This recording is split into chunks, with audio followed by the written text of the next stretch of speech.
আমি ভাই কাউকে মনে করতেছি না, কাউকে সন্দেহের বাইরেও রাখতেছি না। অবশ্যই ফাঁক ফকর দিয়ে বের হয়ে যাচ্ছে। আমার হাতে যদি আমার আইন নেওয়ার আর কি অভ্যাস থাকতো বা সেইটাই যদি আমি করতাম, গতকাল তো সকলের বাড়ি ঘুরিয়ে যেতাম। আমি অপোজিশন কাউকে আমি দোষারোপ করবো না কেন এই মুহূর্তে, এখনো ভাই মামলা তদন্ত চলমান। একজন মাত্র অ্যারেস্ট হয়েছে, তার জবানবন্দি অনুযায়ী শুটার ছিল 4 জন। তাহলে ওই 3 জনই বা কারা? 4 জনকে একত্রিত করার পরে মূলত আসলে মূল ঘটনাটা আমার মনে হয় বোঝা যাবে। অথবা যে গ্রেফতার আছে তাকে জিজ্ঞাসাবাদ করলেই আপনাদের এবং আমার ভিতরের যে কোশ্চেনগুলো, আমার মনে হয় সেটা প্রপার অ্যান্সার পাবো। আমি কিছু বলতে গেলে আসলে আন্দাজে বলা লাগবে। আমি ভাই কাউকে মনে করতেছি না, কাউকে সন্দেহের বাইরেও রাখতেছি না। 4 জনই ঢাকার বাইরে থেকে আসছে, এটা ওর জবানবন্দি অনুযায়ী বোঝা গেছে। নির্বাচন তো ভাই এখনো কোনো ঘোষণাই নাই না, তাহলে আমি কেন সন্দেহ করবো যে নির্বাচন পারপাস? যদি আমার দল আমাকে নমিনেশন দেয়, যদি আমার দল আমাকে যোগ্য মনে করে, আর আমার সমাজ যদি আমাকে মনে করে যে না আমাকে সমাজসেবক হিসেবে পেয়ে তারা খুশি হবে, সেক্ষেত্রে অবশ্যই আমি নির্বাচন করব।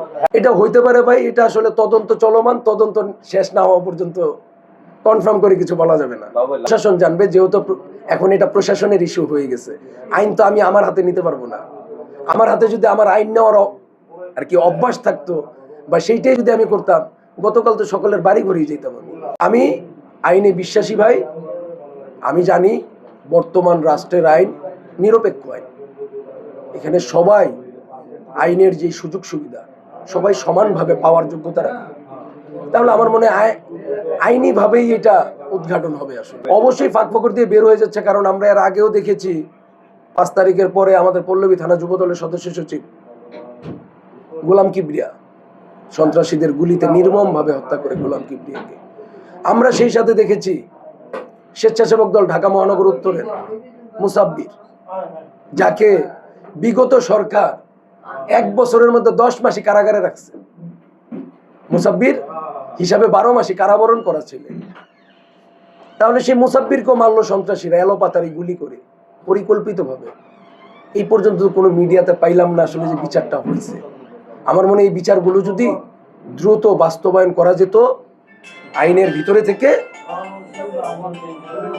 তদন্তের মাধ্যমে যারা এটার সাথে জড়িত, যারা যোগানদাতা, যারা কামলা, যারা সহযোগী, সুষ্ঠু তদন্তের মাধ্যমে আমার মনে হয় এটা যদি উদ্ঘাটন করে এবং সেইভাবে রাষ্ট্রের উচিত আইনের প্রয়োগ করা।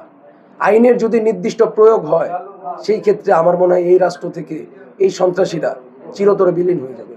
আছে এই রাষ্ট্র অবশ্যই আইনের যে বিগত দিন অপব্যবহার ছিল সেগুলো আর থাকবে না। আইনের যে ফাঁক ফকরগুলো ছিল সেগুলো আর থাকবে না। কারণ গণপ্রজাতন্ত্রী বাংলাদেশ সরকারের মাননীয় প্রধানমন্ত্রী জনাব তারেক রহমানের একটি ডায়ালগ আপনারা শুনেছেন, আই হ্যাভ এ প্ল্যান। এই আই হ্যাভ এ প্ল্যান, এই 3-4টা ওয়ার্ডের মাঝে সমগ্র বাংলাদেশ লুকায়িত। প্রত্যেকটা অনিয়ম বন্ধ হয়ে যাবে এই রাষ্ট্রে, দুর্নীতি বন্ধ হয়ে যাবে, এই সন্ত্রাসবাদ থাকবে না।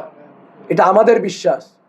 কারণ আমাদের প্রধানমন্ত্রী সে অনেক নির্যাতিত, আমাদের চেয়ে অনেক বেশি নির্যাতিত কিন্তু সে কিন্তু মানবিক। আর যখন কেউ মানবিক হয় তখন তার দ্বারা অবশ্যই রাষ্ট্র ভালো চলে। আর রাষ্ট্র ভালো চালাইতে হইলে ভাই প্রশাসনের সাথে সাথে আইনেরও উন্নয়ন করা লাগবে, আইনের বাস্তবায়ন ঘটানো লাগবে। তাহলে রাষ্ট্র এগিয়ে যাবে ইনশাআল্লাহ।